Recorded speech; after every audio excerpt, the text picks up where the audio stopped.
এখানকার যুব সমাজের জন্য কর্মসংস্থান সবার প্রথমে, এবং তার সাথে সাথে এখানকার এলাকার উন্নয়ন এবং সঙ্গে এখানকার চিকিৎসা এবং শিক্ষা দপ্তর মানে শিক্ষা যেমন করে এগিয়ে নিয়ে যাওয়া।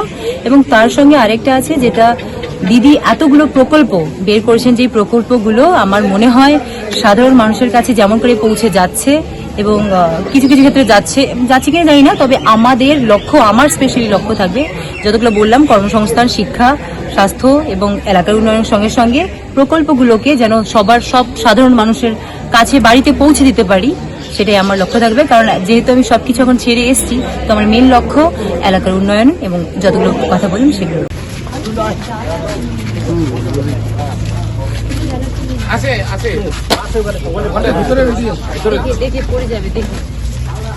অ্যাকচুয়ালি বাবার খুবই অসুস্থ এবং পরিস্থিতি যদি আমাকে সাথ দেয় তাহলে আমি কালকে থেকে অবশ্যই চেষ্টা করবো প্রচারে নামা। এখন জনসংযোগে বেরিয়ে পড়েছেন মোটামুটি, লোকজন তো কথা বলছেন, সবার সাথে কথা হচ্ছে, সবার সাথে কথা হচ্ছে। আচ্ছা, এই মানে নিচু স্তর যে তৃণমূলের কর্মী সমর্থকগুলো আছে, আমার উদ্দেশ্যে কি করবেন? দেখুন, আমি একদমই নতুন, মানে একদমই নতুন। আপনারা অনেক দিন ধরে পার্টি করে আসছেন, অনেক দিন ধরে। তো আমি সবসময় একটা কথাই মাথায় রাখবো যে অবশ্যই আপনারা যারা আছেন আমার থেকে অনেক অনেক জ্ঞান আপনাদের পলিটিক্স নিয়ে, অ্যাবাউট পলিটিক্স।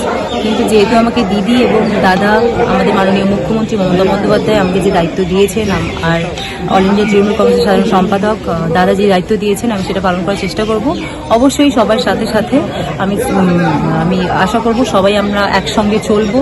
দিদির যেমন করে হোক এত বড় একটা দায়িত্ব যখন দিয়েছেন সেটা পূরণ করার চেষ্টা করব, অবশ্যই এলাকার উন্নয়ন করার জন্য এবং এলাকাতে আরো ভালো কিছু কি করার দরকার প্রয়োজন সেটা দিদি এবং দাদার কাছ থেকে আনার চেষ্টা করব। এই বিধায়ক খোরশেদ বাড়িতে যাবেন? কেন যাব না, অবশ্যই যাব, কেন যাব না। উনি অলরেডি এখানকার 4 বারের এমএলএ, কেন যাব না। উনি প্রচারে বেরোবেন? সরি, প্রচারে বেরোবেন? উনি যদি চান আমাকে নিয়ে প্রচারে বেরোতে, আমি অবশ্যই, কেন যাব না। এখানে সবাই আমার থেকে অনেক অনেক সিনিয়র লিডার এবং দল থেকে যে ডিসিশন নিয়েছে সেটা দলীয় ব্যাপার।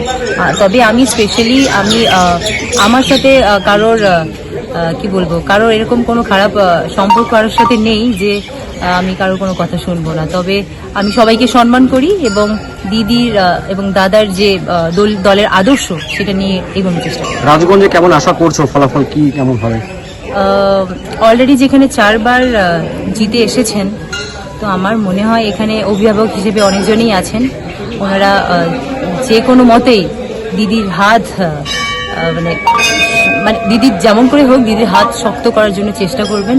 আর আমি তো কেবল জাস্ট নতুন, 20 দিনও হয়নি জয়েন করা। তাও বিধায়ক হয়ে জিতে আসার পর কি কাজ প্রথম করতে চাইবে বা কি উন্নয়নের জন্য? দেখুন, আপাতত যেটা ব্লুপ্রিন্ট আমরা দেখেছি, নিয়ে এসেছি, যেটা হচ্ছে অবশ্যই এখানকার যুব সমাজের জন্য কর্মসংস্থান সবার প্রথমে, এবং তার সাথে সাথে এখানকার এলাকার উন্নয়ন এবং সঙ্গে এখানকার চিকিৎসা এবং শিক্ষা দপ্তর মানে শিক্ষা যেমন করে এগিয়ে নিয়ে যাওয়া। এবং তার সঙ্গে আরেকটা আছে যেটা দিদি এতগুলো প্রকল্প বের করেছেন, যে প্রকল্পগুলো আমার মনে হয় সাধারণ মানুষের কাছে যেমন করে পৌঁছে যাচ্ছে এবং কিছু কিছু ক্ষেত্রে যাচ্ছে কিনা জানি না, তবে আমাদের লক্ষ্য, আমার স্পেশালি লক্ষ্য থাকবে যতগুলো বললাম কর্মসংস্থান, শিক্ষা, স্বাস্থ্য এবং এলাকার উন্নয়নের সঙ্গে সঙ্গে প্রকল্পগুলোকে যেন সব সাধারণ মানুষের কাছে বাড়িতে পৌঁছে দিতে পারি, সেটাই আমার লক্ষ্য থাকবে। কারণ যেহেতু আমি সবকিছু এখন ছেড়ে এসেছি, তো আমার মেন লক্ষ্য এলাকার উন্নয়ন এবং যতগুলো কথা বলুন সেগুলো।